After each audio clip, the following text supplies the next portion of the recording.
बड़ी खबर है, अहम जानकारी आपको देहरादून से दे रहे हैं। महामहिम द्रौपदी मुर्मू का उत्तराखंड दौरा है। 8 और 9 तारीख यानी कि 2 दिनों तक द्रौपदी मुर्मू उत्तराखंड में रहने वाली हैं। पुलिस प्रशासन पूरी तरीके से अलर्ट है। राष्ट्रपति मुर्मू कल देहरादून पहुंच जाएंगी।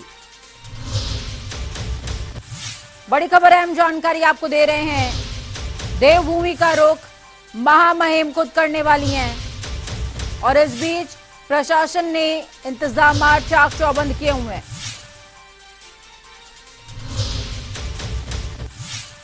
राष्ट्रपति द्रौपदी मुर्मू का उत्तराखंड दौरा 8 और 9 दिसंबर को उत्तराखंड दौरे पर रहेंगी राष्ट्रपति। 2 दिवसीय दौरे पर उत्तराखंड पहुंच रही हैं। इस बीच पुलिस प्रशासन ने तैयारियां पुख्ता कर ली हैं। आशियाना भवन में रात्रि विश्राम भी राष्ट्रपति करने वाली हैं। इस खबर पर ज्यादा जानकारी के लिए फोन लाइन पर विशाल गर्ग जुड़ गए हमारे साथ में। विशाल, क्या कुछ अपडेट है ग्राउंड जीरो से?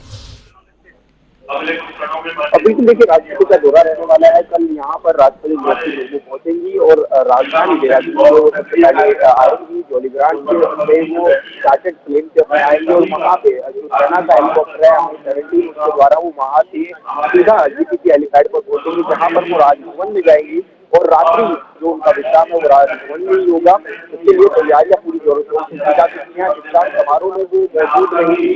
विश्वविद्यालय में दीक्षांत समारोह होना है, उसमें भी मौजूद रहेंगी। साथ ही मसूरी में लखना में एक कार्यक्रम है, उसमें भी वो जाएंगी, जहां पर वो जो भावी IAS अधिकारी हैं उनको संबोधित करेंगी। तमाम तैयारी यहाँ पर चाक चौबंद की गई है। यहाँ पर सभी अधिकारियों ने सभी व्यवस्थाओं को चाक चौबंद किया है और यहाँ पर लगभग 1000 से ज्यादा पुलिसकर्मी तैनात किए गए हैं।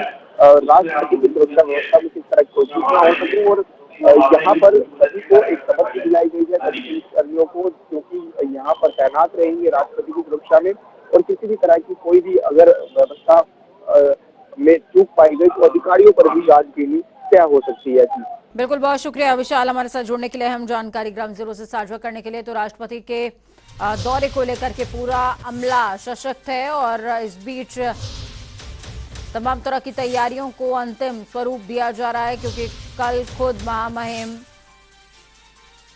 मुर्मू देवभूमि में मौजूद होंगी और 2 दिवसीय दौरे पर आ रही हैं। जनता टीवी देख रहे हैं आप, मैं हूं आपके साथ पूजा मोहन पांडे। बुलेटिन की शुरुआत करेंगे ताबड़तोड़ अंदाज में खबरों के साथ।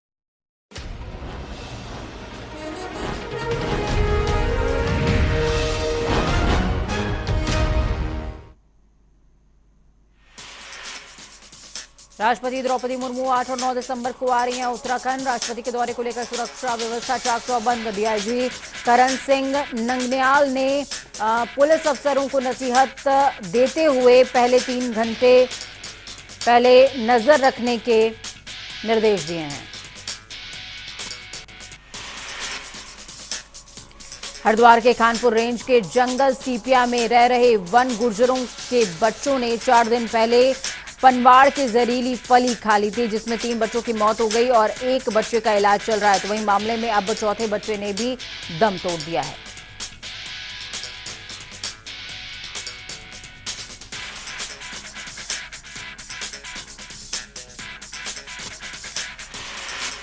गाजीपुर के बहरियाबाद थाना क्षेत्र के भाला बुजुर्ग में ग्राम प्रधान ने प्रेमी जोड़े को पीटा। मारपीट का वीडियो सोशल मीडिया पर धड़ल्ले से हो रहा है वायरल। प्रधान ने पिटाई करते हुए जोड़े से थूक भी चटवाया। पुलिस ने प्रधान को किया गिरफ्तार। बांदा के बबेरू कस्बे में 3 पूर्व मंत्री अरिदमन सिंह पर धोखाधड़ी और अन्य संगीन धाराओं में हुआ मुकदमा दर्ज। अरिदमन सिंह समेत 9 लोगों के खिलाफ हुआ मुकदमा दर्ज। जुडिशियल मजिस्ट्रेट फतेहाबाद के निर्देश के बाद मुकदमा दर्ज हुआ है। सहारनपुर में नागरिक सुरक्षा को लेकर 60वां स्थापना दिवस मनाया गया। कलेक्ट्रेट कार्यालय पर धूमधाम से मनाया गया स्थापना दिवस। सुधीर कुमार सिंह ने सभी वार्डन को शपथ दिलाई है। अमेठी के मोहनगंज थाना क्षेत्र के फूला गांव में संदिग्ध परिस्थितियों में कुएं में मिला 2 सगी बहनों का शव मिलने से पूरे गांव में हड़कंप जैसी स्थिति बनी हुई है। सूचना पर पहुंची पुलिस ने शव को कब्जे में लेकर आगामी तफ्तीश शुरू कर दी है।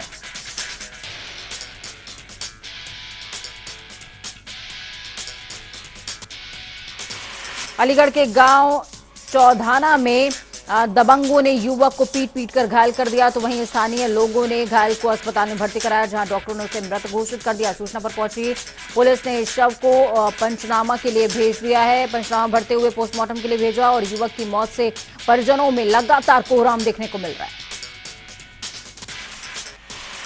आगरा के एतमादपुर क्षेत्र में फर्जी लूट का मामला आया सामने, जहां पर कर्जा ज्यादा होने पर सेल्समैन ने खुद लूट की कहानी रची थी। पुलिस ने महज 1 घंटे के अंदर खुलासा कर दिया। सूचना देने वाली दूसरी बाइक सवार को सारा पैसा उससे बरामद हुआ है। हमीरपुर में बोरी में अज्ञात युवक की लाश बंधी मिली है, जिससे इलाके में हड़कंप मच गया। मौके पर पहुंची पुलिस ने पहुंचते हुए जांच शुरू कर दी है। अभी तक युवक की पहचान नहीं हो सकी। फॉरेंसिक टीम भी जांच में जुटी हुई है। इटावा के गांव रायपुरा के रितौर के गलियों में जगह जगह जल जमाव की स्थिति देखने को मिल रही है, जिससे ग्रामीण और आने जाने वाले लोगों को काफी दिक्कतों का सामना करना पड़ रहा है। ग्रामीणों ने बताया कि उनके घर के सामने पानी का निकास न होने से जल जमाव बना रहता है। कई बार ग्राम प्रधान को सूचित किया, लेकिन अभी तक कोई काम नहीं करवाया गया है। फतेहपुर के थाना हुसैनगंज के बेरा गड़ीवा में बेकाबू बाइक सवार अनियंत्रित होकर गड्ढे में जा गिरा। हादसे में व्यक्ति की मौके पर ही मौत हो गई है। अमेठी में बीडीओ के ऊपर लगे गंभीर आरोप। कई शिक्षकों को जांच के दौरान दिखाया अनुपस्थित और वेतन रोकने को लेकर लिखा पत्र। बीडीओ ने बिना जांच के लगाई फर्जी रिपोर्ट, जिसका शिक्षक संघ लगातार विरोध प्रदर्शन कर रहा है। कानपुर देहात में व्यापारी की आंख में मिर्च झोंककर लाखों रुपए की लूट की वारदात को बदमाश ने अंजाम दिया। देर शाम दुकान से घर जा रहे व्यापारी से लगभग 2 लाख की नकदी और जेवरात बदमाश लेकर रफूचक्कर हो गया। घटना की जानकारी होते ही पुलिस बल मौके पर पहुंचा और मामले की तफ्तीश तेज कर दी है। अलीगढ़ के अतरौली के कन्या जूनियर हाई स्कूल कंपोजिट विद्यालय में बच्चों से छनवाई जा रही है मोरंग। उसकी वीडियो तेजी से सोशल मीडिया पर वायरल होते नजर आ रहे हैं। वायरल वीडियो में स्कूल के 2 बच्चे यूनिफॉर्म पहनकर काम करते हुए भी नजर आ रहे हैं, जिसके बाद शिक्षकों पर गाज गिरना तय है। एटा में एसएसपी ने नगर निकाय चुनावों को लेकर के क्षेत्र के संभ्रांत लोगों के साथ बैठक करी है, जिसमें चुनावों को शांतिपूर्ण ढंग से संपन्न कराए जाने की बात कही गई। तो वहीं एसएसपी उदय शंकर सिंह ने जिले के थाना चौकीदारों को कंबल और गर्म कपड़े बांटे हैं। कानपुर देहात से एक ऐसा मामला सामने आया जहां पर अधिकारियों की कार्यशैली पर सवालिया निशान खड़े हो गए। एक बुजुर्ग किसान को अधिकारियों ने कागजों पर मृत घोषित कर दिया। अब वही किसान खुद को जीवित साबित करने के लिए 1.5 साल से अधिकारियों के चौखट के चक्कर काट रहा है, लेकिन अधिकारियों ने इस बात को नजरअंदाज कर दिया। अब बुजुर्ग किसान ने कानपुर के मंडलायुक्त डॉक्टर राजशेखर को प्रार्थना पत्र देते हुए खुद को जीवित बताए जाने की गुहार लगाई है। बदायूं में मेला देखकर आ रहे श्रद्धालुओं की ट्रैक्टर ट्रॉली में ट्रक ने जोरदार टक्कर मार दी। हादसे में लगभग 1 दर्जन से ज्यादा लोग घायल हो गए हैं, तो वहीं ट्रक चालक ट्रक छोड़कर मौके से ही रफूचक्कर हो गया। सूचना पर पहुंची पुलिस ने घायलों को अस्पताल पहुंचा दिया है और मामले में तफ्तीश तेज कर दी है। इटावा में कुछ दिनों पहले दिल्ली में जेएनयू में ब्राह्मण समाज के खिलाफ दीवारों पर जो लाइनें लिखी गईं, उस पर रोष प्रकट करते हुए ब्राह्मण समाज के नेतृत्व में इटावा मुख्यालय पर जोरदार प्रदर्शन किया गया है। फर्रुखाबाद में पेट्रोल से चलने वाली स्कूटी का फ्यूल खत्म हो जाए तो उसे धक्का ही लगाना पड़ेगा। इलेक्ट्रॉनिक 2 व्हीलर की चार्जिंग खत्म होने पर यही प्रॉब्लम होगी, मगर फर्रुखाबाद के 2 लोगों ने पेट्रोल से चलने वाली स्कूटी को हाइब्रिड मोड में कन्वर्ट कर दिया है, यानी कि जरूरत के हिसाब से अपनी मर्जी से स्कूटी को आप इलेक्ट्रॉनिक वे में चार्ज भी कर सकते हैं और पेट्रोल से दौड़ा भी सकते हैं। अमेठी में सरकारी प्रशासन दलित उत्पीड़न को रोकने में फेल साबित हो रहा है। दलित युवक से गाली गलौज के बाद दबंगों ने दलित के कमरे में जाकर जमकर पीटा, तो वहीं न्याय के लिए थाने पहुंचे दलितों को पुलिस ने शांति भंग में चालान भी उनका कर दिया। जामू थाना क्षेत्र के पुरालोधन हर गांव का ये पूरा मामला बताया जा रहा है।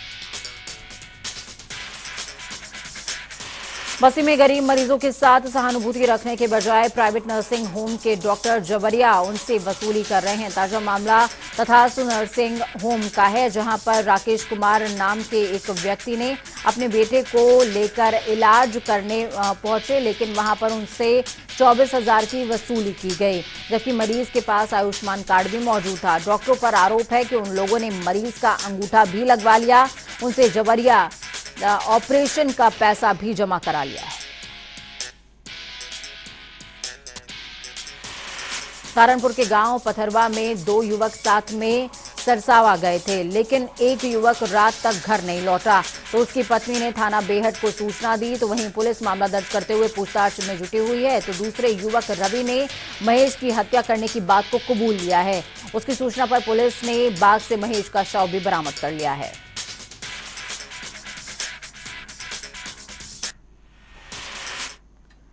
इस बीच आपको बड़ी और अहम जानकारी दे रहे हैं। बड़ी खबर शाहजहांपुर से सामने आ रही है। प्रबुद्ध वर्ग सम्मेलन में शामिल होंगे सीएम योगी आदित्यनाथ।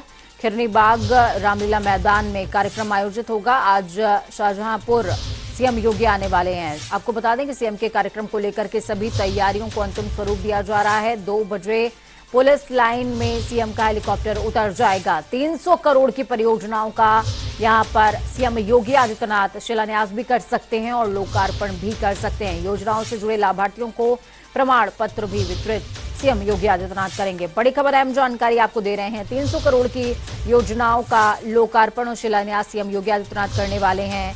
ये प्रबुद्ध जन सम्मेलन निकाय चुनावों से जोड़कर देखा जा रहा है। आगामी निकाय चुनावों के मद्देनजर ही कई अलग अलग मंडलों, अलग अलग क्षेत्रों, जिलों में सीएम योगी आदित्यनाथ लगातार प्रचार प्रसार कर रहे हैं और उसी कड़ी में शाहजहांपुर में भी आज प्रबुद्ध जन सम्मेलन में सीएम योगी आदित्यनाथ शिरकत करने वाले हैं, जहां पर तमाम लाभार्थियों को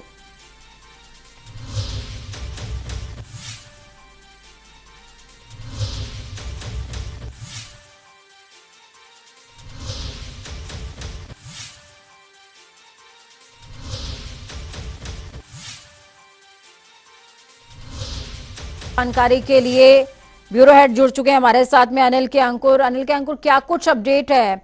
देखिए, लगातार सीएम योगी आदित्यनाथ निकाय चुनावों के मद्देनजर करोड़ों की सौगात भी दे रहे हैं, प्रबुद्ध जन सम्मेलन कर रहे हैं, लोगों को जोड़ने का प्रयास कर रहे हैं। सही बात कही है कि सीएम मोदी, सीएम योगी जी जिस तरीके से यहाँ पे सौगातें बांट रहे हैं, वो जाहिर सी बात है कि नगर निकाय चुनाव जो शहरी सरकार होती है, छोटी सरकार होती है, शहरी सरकार होती है, इसमें लोगों को मतलब किसी तरीके से जोड़ने की कोशिश कर रहे हैं ताकि जनता उनसे लगातार जुड़ती रहे। इसीलिए अब की जो लगातार जो कार्यक्रम हो रहे हैं और जो भी उद्घाटन हो रहा है, जो जिस प्रकार के भी उनकी योजना है, उसमें साफ तौर पर यह है कि अर्बन एरिया को कैसे डेवलप किया जाए और अर्बन एरिया के लिए योजनाओं के तरीके से अलग जोड़ी जाए, जो ताकि जो शहरी क्षेत्र है उनको लगे कि शहरी क्षेत्र के निवासियों को लगे कि मौजूदा सरकार वो अर्बन एरिया शहरी क्षेत्र के लिए बहुत काम कर रही है। यही कारण है कि लगातार आप देख रहे होंगे पिछले 4-5 दिनों में जो मुख्यमंत्री कार्यक्रम है वो शहरी क्षेत्र में बढ़ गए हैं।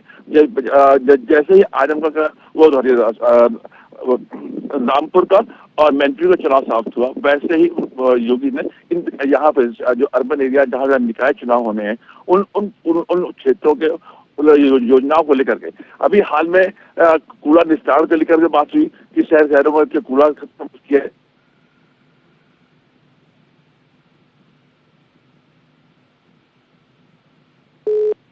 जुड़ने के लिए अहम जानकारी ग्राउंड जीरो से साझा करने के लिए आपको बता दूं कि शाहजहांपुर पहुंचने वाले हैं सीएम योगी आदित्यनाथ। आज शाहजहांपुर में कार्यक्रम को लेकर के तैयारियों को अंतिम स्वरूप दिया जा रहा है और इस बीच 300 करोड़ की योजनाओं का लोकार्पण भी सीएम योगी आदित्यनाथ करेंगे। नगर निकाय चुनावों यानी कि छोटी सरकार के मद्देनजर ये प्रबुद्ध जन सम्मेलन बेहद खास होने वाला है। और ये प्रबुद्धजन सम्मेलन कोई पहला नहीं है और आखिरी भी नहीं है, क्योंकि लगातार नगर निकाय चुनावों के दस्तक के बाद से ही प्रबुद्धजन सम्मेलन का आगाज हो चुका है। प्रबुद्धजनों को जोड़ने का प्रयास सीएम योगी आदित्यनाथ कर रहे हैं और क्षेत्र को इसी दौरान करोड़ों की सौगात भी दे रहे हैं, ताकि कहीं ना कहीं बीजेपी के पक्ष में एक बेहतर माहौल क्रिएट किया जा सके। चलिए खबरों में आगे बढ़ेंगे। लखनऊ से बड़ी खबर सामने आ रही है। यूपी में 6 आईपीएस अफसरों के तबादले हुए हैं। आकाश कुल्हरी अतिरिक्त पुलिस आयुक्त बना दिए गए हैं।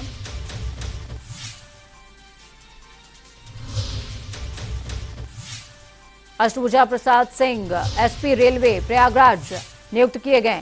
Jugal Kishore DIG fire service मुख्यालय पर तैनात रहेंगे।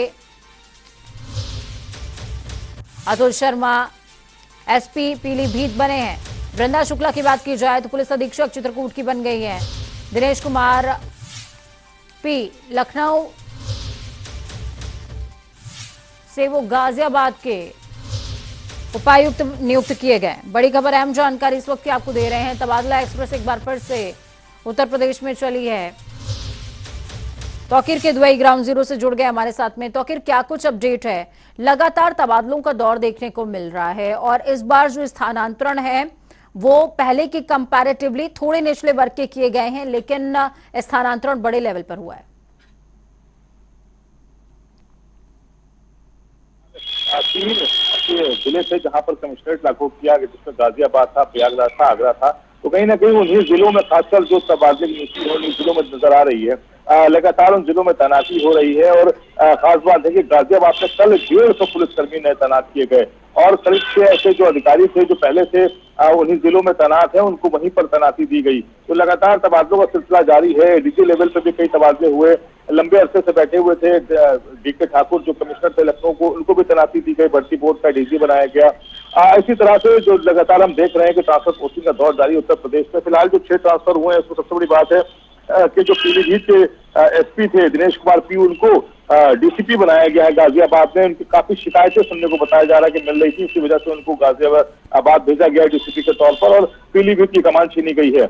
इसी तरह से जो डीआईजी फायर थे आकाश कुल्हड़ी, क्योंकि उसी समय में वो लिवाना कांड हुआ लखनऊ में, उस समय वो डीजी फायर थे और उसके बाद डीआईजी फायर होने के नाते एक बात और भी अहम है कि क्योंकि फायर डिपार्टमेंट की कई ताकतें बढ़ाने की कोशिश की जा रही है। अब जो डीआईजी फायर होगा वो डिमोलिश का ऑर्डर भी कर सकता है। अगर किसी बिल्डिंग या अपार्टमेंट के पास फायर की एनओसी नहीं होगी तो उसे डिमोलिश का पावर भी अब फायर डिपार्टमेंट को मिलने वाला है। तो फिलहाल वहां पर आकाश कुल्हड़ी के हटने के बाद जुगल किशोर को तैनाती दी गई है। भरोसेमंद अधिकारी हैं, इसीलिए उनको फायर की जिम्मेदारी दी गई है। फायर की ताकत भी बढ़ रही है। तो फिलहाल इन्हीं सब मद्देनजर रखते हुए कई ट्रांसफर पोस्टिंग का सामने आए। अतुल शर्मा जो चित्रकूट जो एसपी थे उनको फिलहाल पीलीभीत की कमान सौंपी गई है। उसी तरह से वृंदा शुक्ला चित्रकूट की नई एसपी बनाई गई है। अष्टभुजा प्रसाद को एसपी रेलवे बनाया गया है। तो इस तरह के जो ट्रांसफर आज सामने आए, लेकिन ये भी माना जा रहा है कि ये आखिरी लिस्ट नहीं है। अभी जल्दी में करीब 12 आईपीएस की और ट्रांसफर हो सकते हैं। माना जा रहा है कई ऐसे जिले हैं जहां के कप्तान बदले जा सकते हैं। बिल्कुल, बहुत शुक्रिया तौकीर हमारे साथ जुड़ने के लिए, अहम जानकारी ग्राउंड जीरो से साझा करने के लिए। तो जिस तरीके से तौकीर हमारे सहयोगी जुड़े हमारे साथ में साफ तौर पर कहते नजर आए हैं कि अभी ये लिस्ट आखिरी नहीं है, लगभग 12 लोगों की और भी लिस्ट आ सकती है और क्षेत्रों के कप्तान तब्दील किए जा सकते हैं। राज्यसभा सांसद नरेश बंसल ने आज अधिकारियों के साथ में मंथन सभागार में मंथन किया है और इस दौरान उन्होंने अधिकारियों से कई विषयों पर बातचीत भी करी। इस बातचीत में क्या कुछ खास रहा है, इसको लेकर सांसद नरेश बंसल ने हमारे संवाददाता से खास बातचीत की है। सुनिए। राज्यसभा सांसद नरेश बंसल जी हमारे साथ है। सर, आज आपने मंथन सभागार में मंथन किया है, क्या कुछ इस मंथन में निकल कर? नहीं, ये समय समय पर होता रहता है। सभी विभागों की केंद्र पोषित योजनाओं की समीक्षा, फिर सांसद खेल प्रतियोगिता होनी है उसके बारे में, शिक्षा विभाग, क्रीड़ा विभाग, स्वास्थ्य मेला होना है उसके बारे में, सब प्रकार की जो, और टीबी मुक्त भारत करना है, इस प्रकार से जितनी भी योजनाएं चल रही हैं कि सबकी समीक्षा हुई है। समीक्षा अच्छी आई है, उसमें सभी लोग मिलकर के काम कर रहे हैं। बहुत अच्छा। सर, आजकल इन दिनों नेपाल बॉर्डर पर थोड़ा सा विषय बना हुआ है, पत्थरबाजी इन दिनों हो रही है, किस रूप में आप देख रहे हैं और किस तरह केंद्र सरकार तक इस तरह के पॉइंट्स को आप पहुँचाएंगे? नहीं, वो हो रहा, थोड़ा बहुत चल रहा है। वहाँ के लोग उसको स्थानीय ढंग से, हमारी सरकार भी और हमारे वहाँ के जनप्रतिनिधि भी उसका समाधान करने में सक्षम है, कोई बड़ी बात नहीं। सर हरीश रावत जी कह रहे हैं कि पीओके को ले लेना चाहिए कि पाकिस्तान आजकल कमजोर है। हरीश रावत जी को कुछ ना कुछ बोलना है, इसलिए वो बोलते हैं। उनको कहिए निश्चिंत रहिए, पीओके लेना है, संसद का प्रस्ताव है, प्रस्ताव आप लोगों ने किया था, लेकिन पीओके हम ही लेके दिखाएंगे। ठीक है। राज्यसभा सांसद नरेश बंसल जी हमारे साथ थे। देहरादून से विशाल गर्ग, जनता टीवी। तो वहीं दूसरी तरफ एसएसपी की सख्ती से सड़कों पर अयोध्या पुलिस दुरुस्त नजर आ रही है। हम ऐसा क्यों कह रहे हैं? क्योंकि एसएसपी मुनिराज शहर में दौरा कर रहे हैं, पैदल निकले हैं और शहर की कानून व्यवस्था का जायजा भी लिया है। उन्होंने इस दौरान यातायात व्यवस्था का भी जायजा लिया और इस दौरान पुलिस के अधिकारी उनके साथ मौजूद रहे। तो वहीं उन्होंने राम मंदिर के निर्माण को लेकर चल रहे कामकाज का भी जायजा लिया। साथ ही उन्होंने पुलिस अफसरों को आम नागरिकों से कैसे पुलिसिंग करनी है ये बात भी साझा करी है। एक तरीके से आरएलई में खड़े होने के लिए भी उनसे निवेदन करवाएंगे। इस तरह का लगातार योजना करते करते लगातार मीटिंग करते हम लोग इसका सब इंश्योर करेंगे, इंप्रूव करवाएंगे। एक पोलिसिंग अच्छी चल रही है, और अच्छा आगे बेहतर कराएंगे हम लोग। सर आप शहर में घूमे हैं, शहर में अभी क्या क्या ज़रूरत है जैसे बेहतर पुलिसिंग हो, ट्रैफिक व्यवस्था हो, सुचारू रूप से चल सके, यहाँ क्या आवश्यकता है? नहीं देखिए, यहाँ पर अभी तो ट्रैफिक तो कई रोड में ठीक चलती है, कुछ जगह थोड़ा सा कंजेस्टेड नैरो रोड है और उसकी वजह से थोड़ा बहुत दिक्कत आ रही है। उसको हम लोग बात करेंगे, दुकान वगैरह से बात करेंगे। और वर्तमान में आपको पता होगा कि अयोध्या में कई रोड विस्तार का कार्यक्रम चल रहा है, उसकी वजह से कई जगह जो डिमोलिश हो रही है उसकी वजह से भी कुछ रोड बंद हो रही है, कुछ रोड में नो एंट्री हो रही है। उसकी वजह से थोड़ा गाड़ियों का मूवमेंट एक तरफ से ज़्यादा चलाना पड़ता है। धीमे चल रहे, कहीं ट्रैफिक ज़्यादा से ज़्यादा दिक्कत नहीं है, वो एक समस्या है, वो हम हल कर लेंगे जल्दी से। सर एक सवाल, बड़ा सवाल है, यूपी पुलिस के ऊपर तमाम आलोचनाएं भी होती हैं, तारीफ भी होती हैं, चाहे गोरखपुर घटने की बात हो या तमाम चाहे लखनऊ की बात हो, अन्य पुलिस, तो इसको सर कैसे सुधार करेंगे जो बेहतर पुलिसिंग व्यवस्था हो, जनता में विश्वास हो और जनता का भय वातावरण पुलिस स्थापित करें, इसको सर कैसे करेंगे? देखिए हम लगातार मीटिंग करते हैं, हमारा क्राइम मीटिंग, हमारा पुलिस कांस्टेबल सब इंस्पेक्टर से मीटिंग करते हैं हम लोग। मीटिंग करके पता है जनता के साथ व्यवहार, उनके साथ शालीनता से बात करना है, उनका समस्या का अच्छी तरीके से सुनना है और निष्पक्ष काम करना है और किसी की पक्षपात काम नहीं होना चाहिए। उसे निष्पक्ष काम करेंगे और उनसे प्यार से बात करेंगे, अपने आप उनका जनता के अंदर एक विश्वास बढ़ जाती है और उनका समस्या पीड़ित को वास्तविक जो समस्या है हल करने से अपने आप अपना विश्वास, पुलिस के ऊपर विश्वास उनको बढ़ जाती है। एक सर बड़ी बात है कि अयोध्या में देश से कोने कोने से श्रद्धालु आते हैं और आम जनमानस में 12 बजे चाहे महानगर हो तो वहाँ आदमी रुक जाते हैं। सर चोर हों या चाहे उचक्के हों, आते हैं सर देश के कोने कोने से। अभी बीते दिनों एक घटना घटी थी, बड़ी अम्रपाली हीरोइन थी, भोजपुरी की बड़ी एक्ट्रेस थी, तो इसको रोकथाम के लिए सर कैसे, क्योंकि यहाँ जो पर्यटक स्थल है लोग आते हैं, उसको कैसे सर सर्टिफाइड करेंगे रोकथाम? अभी इसके लिए हम लोग लगातार रैंडम चेकिंग करते हैं, सरप्राइज चेकिंग करते हैं हम लोग, और रैंडम चेकिंग और होटल में रुकने वाला जगह में होटल के बीच बीच में चेकिंग करता है। होटल में जो बाहर से आने वाला व्यक्ति है उसका आइडेंटिफिकेशन वेरीफाई करता है, जो उनका आधार कार्ड, आईडी कार्ड वगैरह से वेरीफाई करते हैं, उनको लेते हैं हम लोग और उनका सब चेकिंग करते रहते हैं। उसके साथ साथ जो किराए पर रहते हैं लोग उनका सत्यापन करते हैं हम लोग, उनकी क्रिमिनल हिस्ट्री वगैरह वेरीफाई कराते हैं हम लोग। इस तरह का लगातार चेकिंग और वेरीफिकेशन, उस पर हम लोग कामयाब हो जाएंगे और पुराना क्रिमिनल्स का डाटाबेस से हम पे जो पहले भी आए उसका मॉनिटरिंग लगातार करते रहेंगे। हमारा सर्वेलेंस के माध्यम से, टेक्निकल सर्वेलेंस के माध्यम से करते रहेंगे, हम इसका 100% रोकथाम आ जाएगी। धन्यवाद। तो ऐसे मुनिराज जी जो बेहतर पुलिसिंग व्यवस्था के लिए या आम जनमानस में स्वच्छ वातावरण में पुलिसिंग व्यवस्था करने के लिए इंतजाम करने के सर में वीडियो पर्सन विष्णु के साथ दिया तलाटी, जनता टीवी, अयोध्या। वक्त यहाँ पर छोटे से ब्रेक का। ब्रेक के उस पार खबरों का सफर लगातार जारी रहेगा। बने रहिए जनता टीवी के साथ, क्योंकि हमें आपकी ताकत, अपना और अपनों का बहुत ख्याल रखिए। नमस्कार।